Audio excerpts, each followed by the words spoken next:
Since the initial description of induction chemotherapy for adults with acute myeloid leukemia in 1973, there really have not been any major changes to the combination of 3 days of an anthracycline such as daunorubicin and 7 days of cytarabine, the 3+7 or 7+3 regimen for AML induction.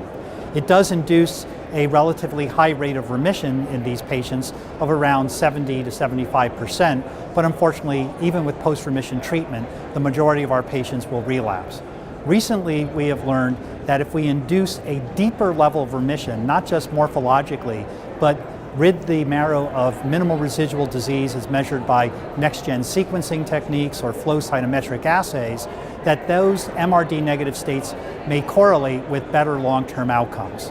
So our hope is that by combining antibody-directed conjugate to the AML blast, we may be able to induce deeper remissions. So the phase 1b study was first to see if we can safely combine CD33A or vadaz-tuximab talarine with standard 3+7 chemotherapy on days 1 and 4 with an acceptable toxicity profile, and then potentially move that on to further investigation for those patients.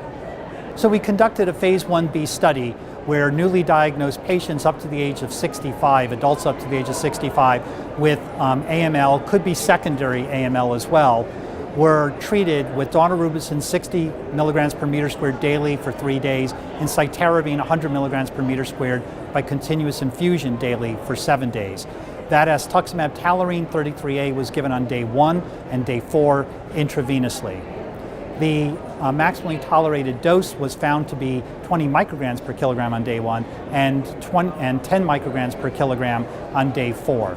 We treated 42 patients at that dose level. The primary endpoint was the safety of the combination, but we also looked at efficacy as we were determining the maximally tolerated dose. In terms of the toxicity of the regimen, we saw similar non-hematologic toxicity to what might be expected with 3+7. Importantly, we did not see any patient develop sinusoidal obstructive syndrome or veno-occlusive disease, and only one patient had grade 3 elevation of the hepatic transaminases. We did see acceptable and expected on-target myelosuppression.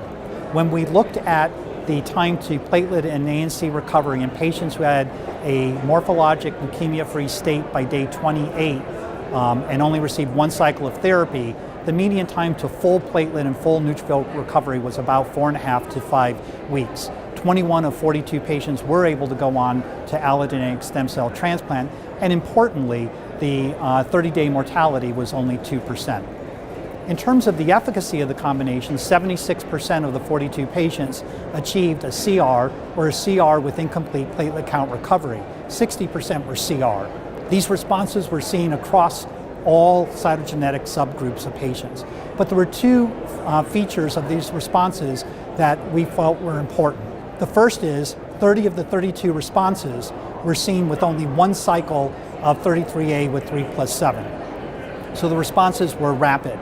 The second was that we saw 78% of patients achieving an MRD negative status by a multicolor flow cytometric assay.